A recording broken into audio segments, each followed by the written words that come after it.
To continuing coverage of the Department of Public Instruction's handling of sexual misconduct claims in schools. A Cap Times investigation published last month found 200 incidents of educator sexual misconduct or grooming from 2018 to 2023. It also says DPI has limited resources to investigate such incidents. Now, the report says the department did not make the status of these investigations readily available and allowed teachers to give up their licenses in exchange for avoiding in-depth investigations. And that brings us to today, when State Superintendent Dr. Jill Underly made her first public comments since that article sparked concerns over her department's handling of teacher licenses. Our Ellie LaLiberte was at the Senate Committee on Education. Ellie, what did we hear from Jill Underly today? Well, Eric, Sarah Underly continuously defended the Department of Public Instruction, saying it follows state statute. And before she spoke to the Senate Committee on Education, Underly held a press conference where she announced additional measures she will take that will lead to transparency. Our work is open and accountable.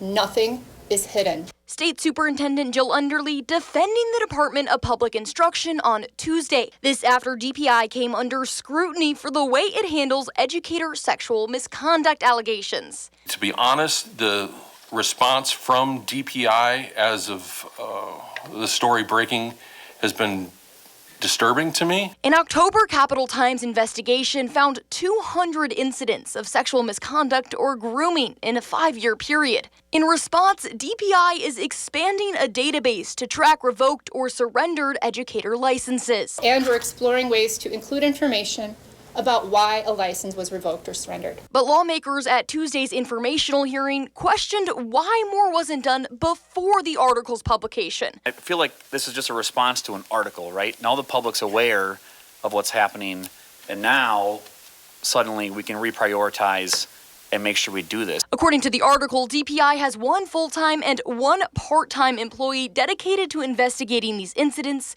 with the help of legal counsel. 1.5. Is that sufficient? As it is right now, we could use more resources. One of those resources could be subpoena power, which DPI currently cannot utilize in its investigations. Meaning we rely on voluntary cooperation of witnesses, district officials, and others to gather critical information.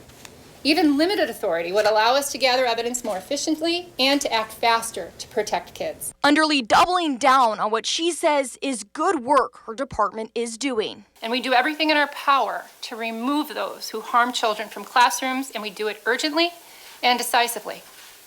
Unfortunately, some have chosen to use this deeply sensitive issue to score political points. So you say we're making political points or people are making political hay? My frustration is the legislature is getting blamed for stuff, and now you're able to make some counteractions and make some recommendations, which is great, but where was all this before the article ran?